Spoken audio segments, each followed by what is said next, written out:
ही ये वेद की ऋचा है और ये हम सबका अंतर्मन का संकल्प है, ये हमारा संस्कार है। माता भूमि ही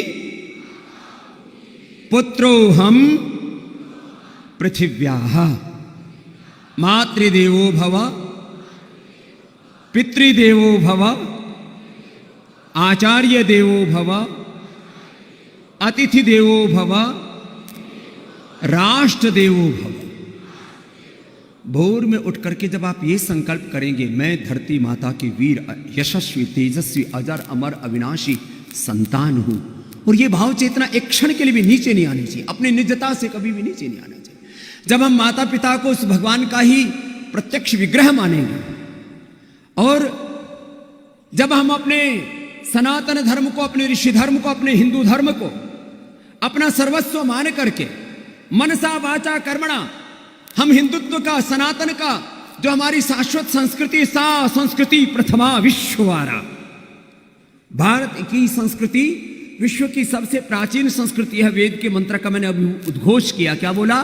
सा प्रथमा, बोलो, संस्कृति ही विश्ववारा। हम विश्व की प्रथम संस्कृति के उद्घोषक हैं कि ना जाने क्या क्या हमने नहीं किया।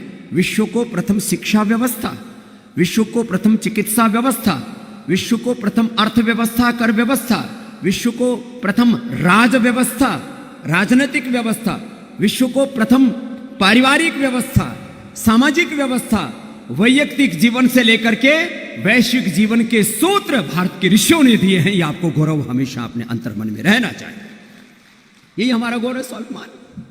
और खाली विचार से ही बात नहीं बनेगी। विचार हमारे जीवन का आधार है और विचार ही हमें गंतव्य तक लेकर के जाता है, लेकिन उस विचार को धरातल पर उतारने के लिए फिर एक क्षण के लिए भी विश्राम नहीं करना। मेरे साथ बोलो, चरई वेति चरई वेति चरण वै मधु विंदति इंद्रः इच्चरतः सखा।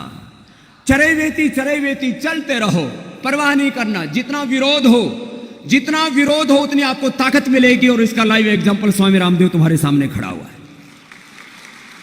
जितना विरोध हो, जितने संघर्ष हो, जितनी चुनौतियां आए, उतना उनका स्वागत करना, आगे बढ़ते चले जाना। लेकिन दो गलती कभी नहीं करना। एक, भगवान का विधान, डायरी में नोट कर लो, आज की बात याद रहनी चाहिए, जयपुर की, राजस्थान की। भगवान के विधान का कभी अतिक्रमण नहीं करना। एक यूनिवर्सल लॉ है, भगवान के कर्मफल न्याय व्यवस्था है। चाहे कोई राजा हो, इस देश में कितने सीएम रहे, कितने पीएम रहे, कितने गृह मंत्री रहे, तिहाड़ जाना पड़ा। कुछ जा चुके, कुछ जाने वाले हैं। जो भी भगवान के विधान का अतिक्रमण करेंगे उनको 99% तो इसी जन्म में भोगना पड़ेगा। भगवान के विधान का कभी अतिक्रमण नहीं करना। और दूसरा, देश का संविधान, देश का कानून, उसके प्रति भी श्रद्धा रखना। और यदि ये दो गलतियां आपने नहीं की बड़े रूप में, और वैयक्तिक जीवन में कभी भी कोई ऐसा काम न करना जिससे आप अपने आप को फेस न कर सके, आपको अपने से शर्मिंदगी हो। सबसे बड़ा दुख वेदांत में इस बात को कहा है कि मैंने बचपन में, जवानी में जो करना था वो किया क्यों नहीं, उससे वंचित क्यों रह गया, और जो नहीं करना था वो उल्टा कर्म क्यों कर दिया। यदि ये तीन काम आपने नहीं किए ना कभी जिंदगी में, तो आपको जिंदगी में कभी कोई हरा नहीं सकता।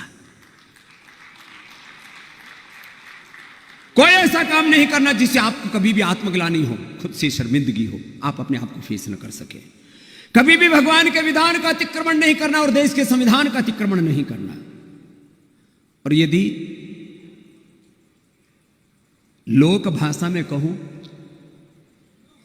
तो लंगोटी के सच्चे रहना और बात के पक्के रहना। कुछ बात समझ में आई? बहुतों को तो घर जाके समझ में आएगी। कुछ नियम बड़ों ने बताए हैं, उनका पालन करना। और यदि वो आपने किया ना, फिर आने वाला देश ही नहीं, आने वाली दुनिया अखिल भारतीय विद्यार्थी परिषद के युवाओं की होगी। आप में बहुत सामर्थ्य है। किसी किसी में हो सकता है बल ज्यादा हो, किसी में थोड़ा कम हो, ये चलेगा।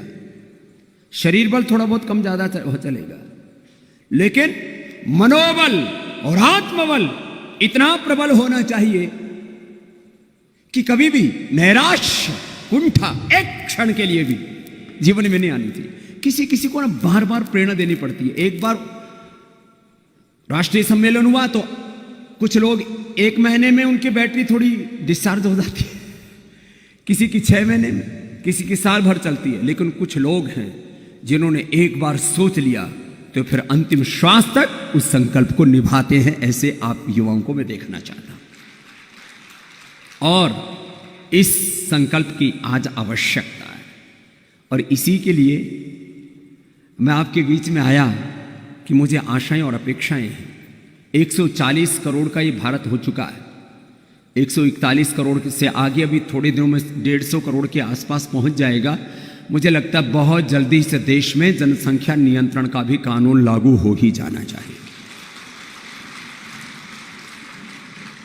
उत्तराखंड से अभी समान नागरिक संहिता वाला कार्यक्रम चल रहा है। एक देश एक कानून, ये तो होना ही चाहिए, वो भी कार्य हो ही जाएगा। देश में कुछ बड़े परिवर्तन हैं, वो घटित हो चुके हैं।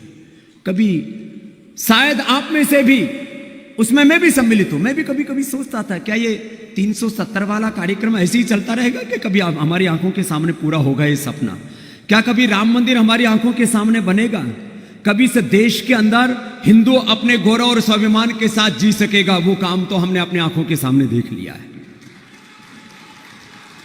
लेकिन अभी तो और बहुत बड़े बड़े सोपान हमें चढ़ने हैं, और नव भारत का निर्माण अपने हाथों से अपने आंखों के सामने हमें करना है। जिस भारत माता की परम वैभव के सपने हमने देखे हैं, तेरा वैभव अमर रहे वहां हम दिन चार रहे न रहे,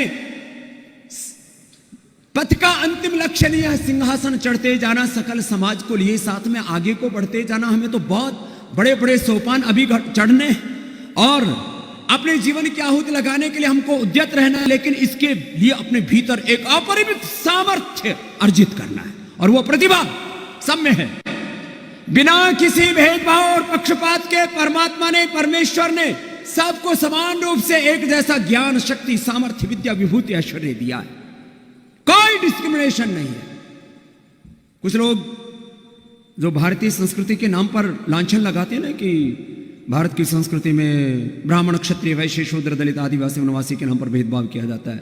बोले हमारी संस्कृति ने तो एकत्व के गीत गाए हैं। 2-3 आपको सूत्र दे देता हूं। एकत्वम अनुपश्यता, ऋग्वेद का अंतिम सूक्त और ईशोपनिषद, छोटी छोटी सूक्तियां बता रहा हूं। एकत्वम अनुपश्यता, रोज आप बोलते हो ओम सहनाओ सहनो भुनक्तु, वननेस कोएग्जिस्टेंस, परस्परम भावयन्तः श्रेय परमवाप्स्यते, सामंजस्य, हार्मनी, वननेस कोएग्जिस्टेंस, हार्मनी।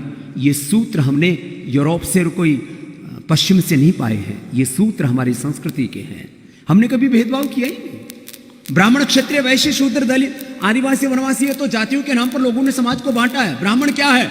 ब्राह्मणों से मुखमासित बाहुराजन्य कृत उरु तदस्य यद्वैश्य पद्भ्याम शूद्रो अजायते।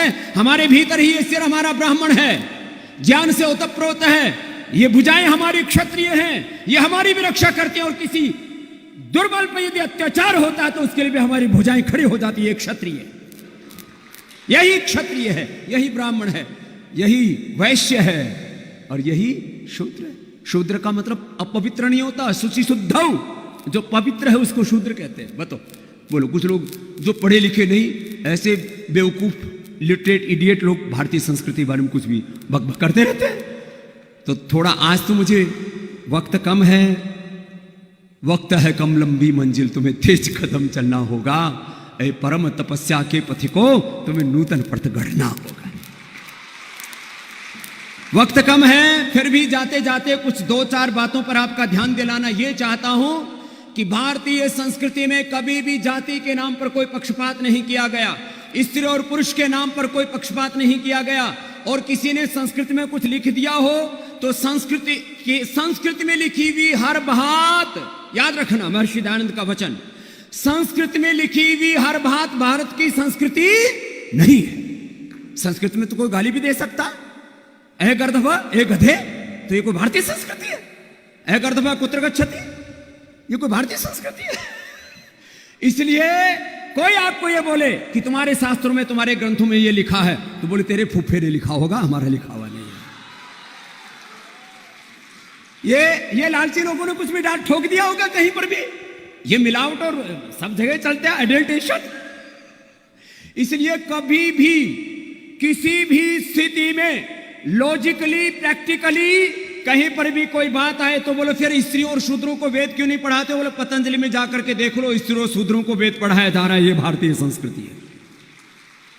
क्या कहीं पर भी कोई आपके ऊपर किसी भी प्रकार से भारतीय संस्कृति के नाम पर, सनातन के नाम पर, हिंदुत्व के नाम पर लांछन लगाता है तो उसके ऊपर बौद्धिक दृष्टि से चाटा मारने की तर्क शक्ति आपके भीतर होनी चाहिए।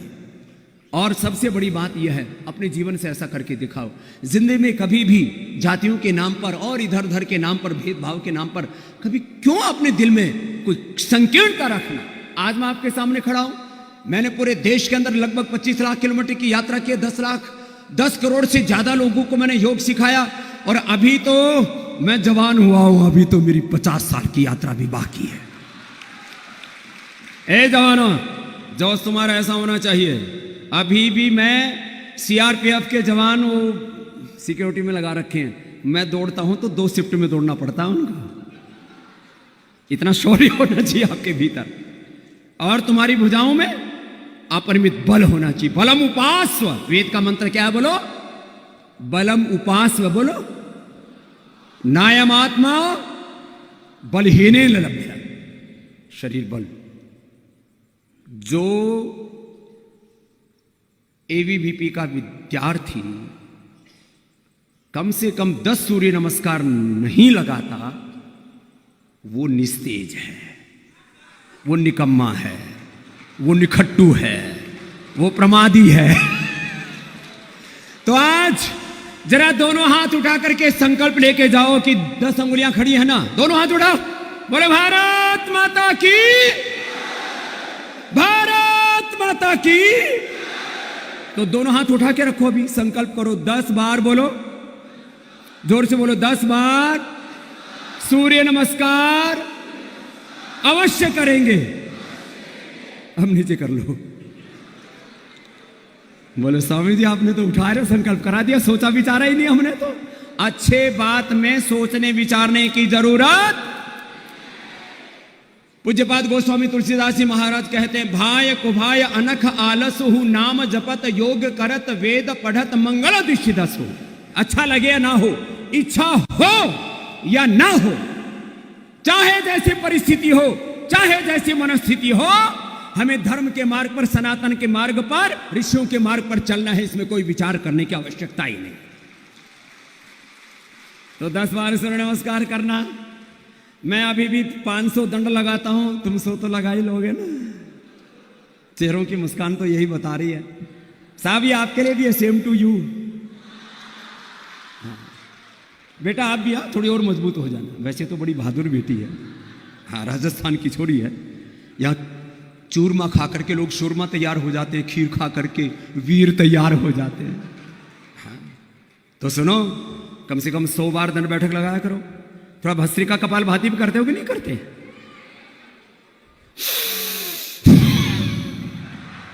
थोड़ा जोर से किया करो। ये तो बीमारों के लिए है, धीरे धीरे करना। तो विद्यार्थियों को कैसे करना चाहिए? ये पानी भी गिर गया रे, उठा लो अपना, कोई बात नहीं। तो सुनो, विद्यार्थियों को जोर से ठोक के कपाल भाती और भस्त्रिका करना चाहिए। कैसे?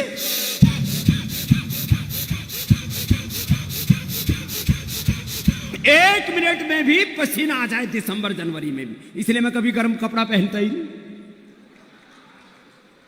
यदि विद्यार्थी परिषद के बच्चे को, जवान को गर्म कपड़ा पहनना पड़ रहा है, इसका मतलब भीतर की गर्मी खत्म हो गई है।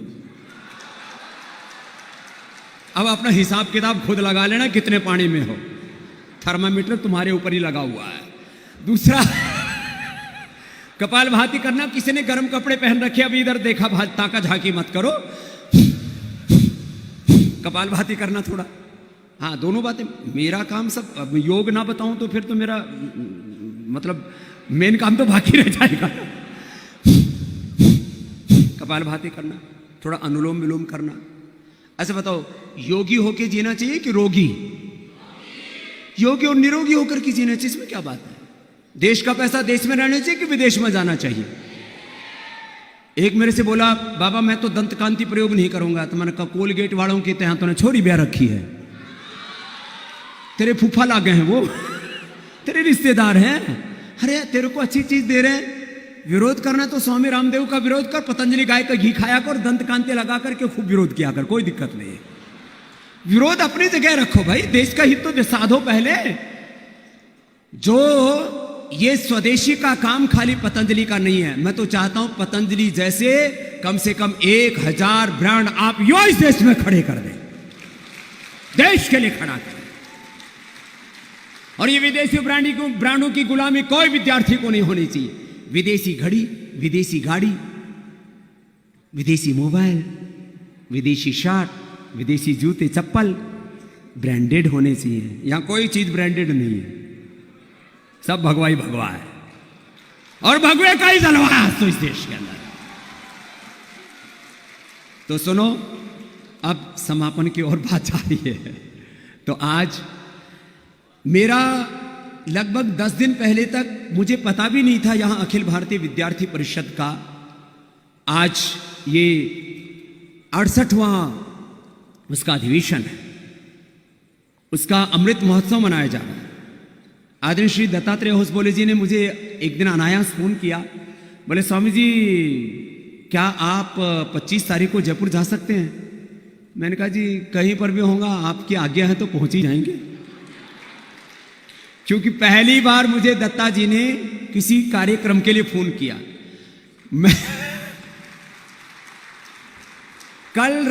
कल मैं हरिद्वार से चला, मुंबई पहुंचा, सुबह 5 बजे कार्यक्रम था, जिधर से हमारी बेटी यहां पर आई हुई है प्रेरणा जी। हाँ, प्रेरणा जी के लिए भी जोरदार तालियां बजा दो भैया। मातृशक्ति को भी बराबर की भागीदारी है। फिर कोई कहे कि यहाँ तो स्त्री और पुरुष में भेदभाव, कहाँ होता है भेदभाव? इधर याज्ञवल्क्य, उधर प्रेरणा है, जोरदार तालियां हो जाए। यहाँ तो हम तो समान रूप से मातृशक्ति को महिमा मंडित करते हैं, उसको प्रथम पूज्या कहते हैं।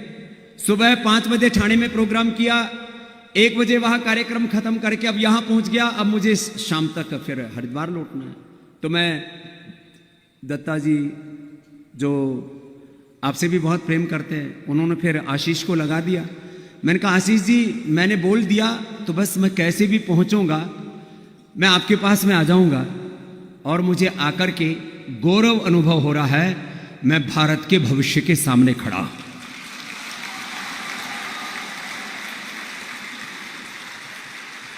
और अभी तो हमने इतिहास पढ़े हैं, अभी इतिहास गढ़ने का समय आ गया है। अब इस देश को आर्थिक गुलामी से भी मुक्ति दिलाएंगे, शिक्षा और चिकित्सा की गुलामी से भी मुक्ति दिलाएंगे, वैचारिक गुलामी और दरिद्रता से भी मुक्ति दिला करके भारत को परम वैभवशाली बनाएंगे। और इसी के लिए भारतीय शिक्षा बोर्ड के चेयरमैन भी मेरे साथ आए हुए हैं। एक बार एनपी सिंह साहब जो बहुत सीनियर आईएएस ऑफिसर रहे हैं, एक प्रामाणिक दार्शनिक विद्वान भी है, शिक्षाविद भी, एक बार उनका भी जोरदार अभिनंदन है। आगे जो संस्कार आपको विद्यार्थी परिषद में दिए जाते हैं, उन संस्कारों के बीज हम बचपन से विद्यार्थियों के मन में बोएंगे। ये काम भारतीय शिक्षा बोर्ड के माध्यम से होगा। और मैं इस राष्ट्र के देवतुल्य प्रधानमंत्री श्री नरेंद्र मोदी जी को भी इस बात के लिए धन्यवाद देता हूं। आदरणीय अमित शाह जी के साथ करीब 50 बार मेरी मीटिंग हुई होंगी इस बात को लेकर के, लेकिन 1835 में जो मैकाले पाप करके गया था, उस पाप को भी साफ करने का काम आप लोगों को अभी आगे करना है। अब मैं लिख के तो कुछ और ही लाया था, बोलने कुछ और लग गया।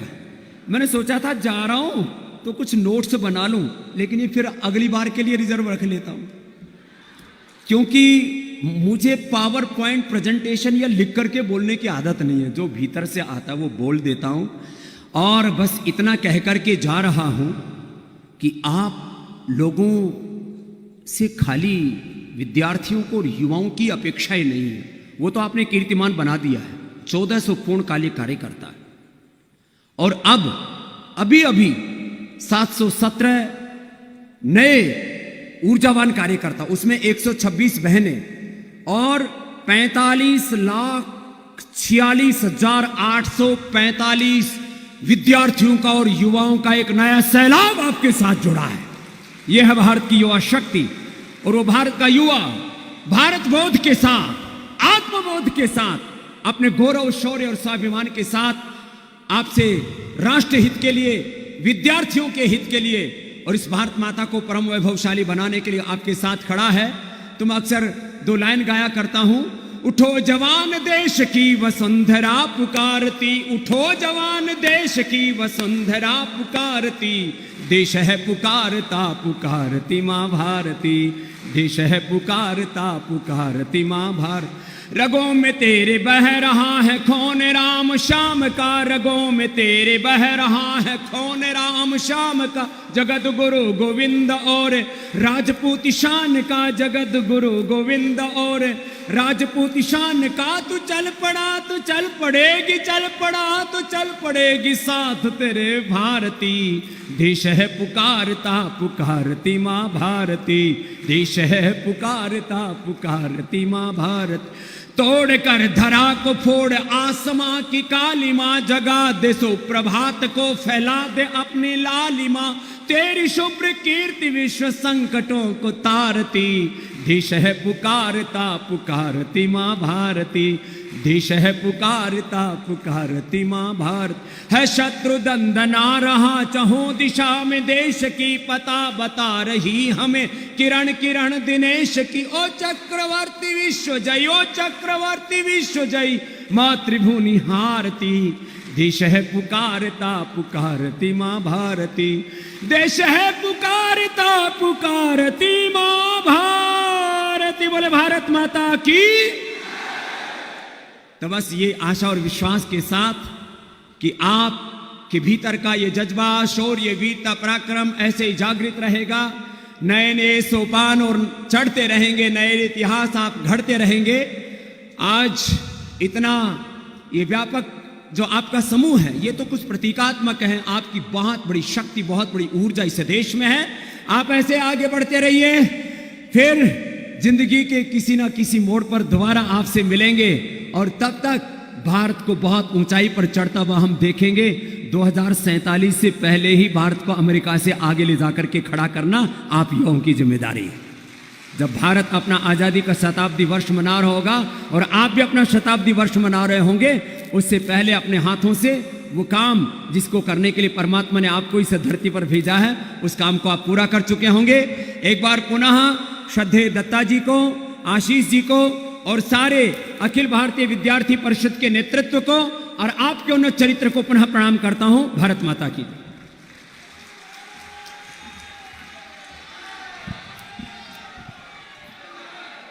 धन्यवाद स्वामी।